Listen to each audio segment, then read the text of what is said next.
Саламатсыздарбы? Эфирде жаңалықтар, студияда Алтынбек Беделов. Ош областында 6 жаштағы бөбөктү сүзүп өлтүрүп, качып кеткен айдоочу изделүүдө. Окуя кече саат 7 чамасында Кара Суу районунда болгон. Маалыматтарга караганда Бишкек Ош жолунун Карадөбө айылындагы бөлүгүндө өзгөндү көздөй бараткан Toyota Prado үлгүсүндөгү автоунаанын айдоочусу 6 жаштагы баланы сүзүп кеткен. Ал наристеге жардам бербей, ошол жерден из жашырган. Ал эми бала эсине келбей, ооруканага бараткан жолдо үзүлүп кеткен. Ош областында айдоочуну кармоо боюнча атайын план жарыяланып, айрым жерлерге блокпосттор коюлду.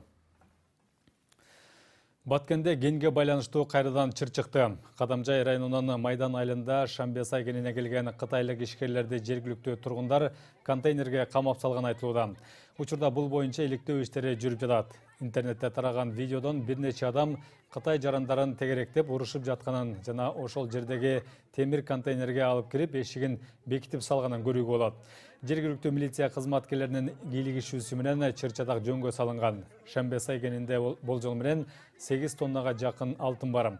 Кенди чалгындоо 2007 жылы башталып, 2012 жылы аны казууга лицензия берилген. Бирок жергиликтүү тургундар нааразычылык акцияларын көп уюштуруп келишет.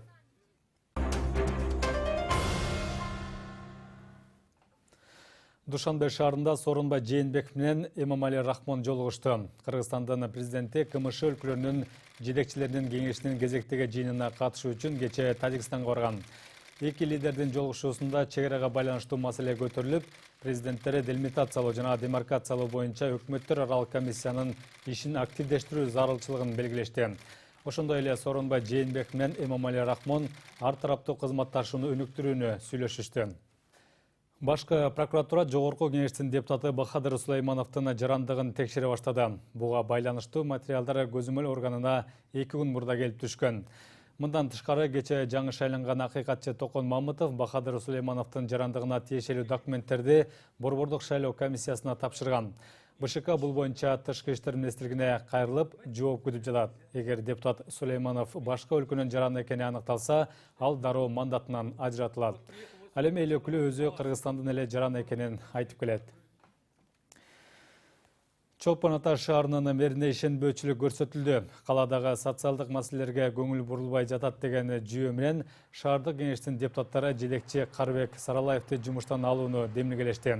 21 эл өкүлүнүн 16сы мэрге каршы добуш беришкен. Карыбек Саралаев бул кызматка 2017 жылдын февраль айында шайланган. Андан 4 ай өтпөй мэрге таштанды маселесине байланыштуу кылмыш иши козголгон эле. Баласын тепкилеген үчүн жумуштан алынган Бария Радиев мамлекеттен 1 миллион сомдон ашык каражат талап кылууда. Бул боюнча ал сотко кайрылды. Былтыр декабрда интернетте эркек киши жерде жаткан бөбөктү тепкилеп жаткан видео тараган. Баланын атасына карата бейбаштык беренеси боюнча кылмыш иши козголуп, камакка алынып, бирок кийин бошотулган. Наристенин энесинин дооматымы жок деген арызынын негизинде иш кыскартылган. Ал эми Адиев мамлекеттик каттоо кызматындагы жумушунан четтетилген. Буга макул болбогон жаран компенсация иретинде 1 миллион 300 миң сом төлөтүүнү өтүнүп, сотко кайрылган. Ошондой эле ал мамлекеттик каттоо кызматынын бюджеттик эсебинен камакка алууну талап кылууда. Райондук сот анын өтүнүчүн четке каккандыктан Адиев шаардык сотко арызданат. Эми иш 16 октябрда каралат. Түркиянын президентинин жубайы Эмине Эрдогандын Кырчын жайлоосунда автотыгында калганы үчүн 6 кызматкер жазаланды. Жол кыймылынын коопсуздугун көзөмөлдөө башкармагынын Ысык Көл областындагы бөлүмүнүн жетекчиси жана анын 2 орун басары жумуштан алынды. Ал эми республикалык башкармалыктын жетекчиси сөгүш алып, 2 кенже инспекторго ишине ылайык келбери тууралуу эскертүү берилген. Мындай чечимди Ички иштер министрлиги чыгарган. Кызматтык иликтөөнүн жыйынтыгында эл аралык иш-чараны өткөрүүдө жол сакчылары милдеттерин толук аткарбай, Кырчын жайлоосуна барган расмий делегацияны кортежине тиешелүү шарт түзүп бере албай койгону аныкталган. Сиздер азыркы сааттарга алынган жаңылыктар менен тааныштыңыздар. Биз менен болуңуздар.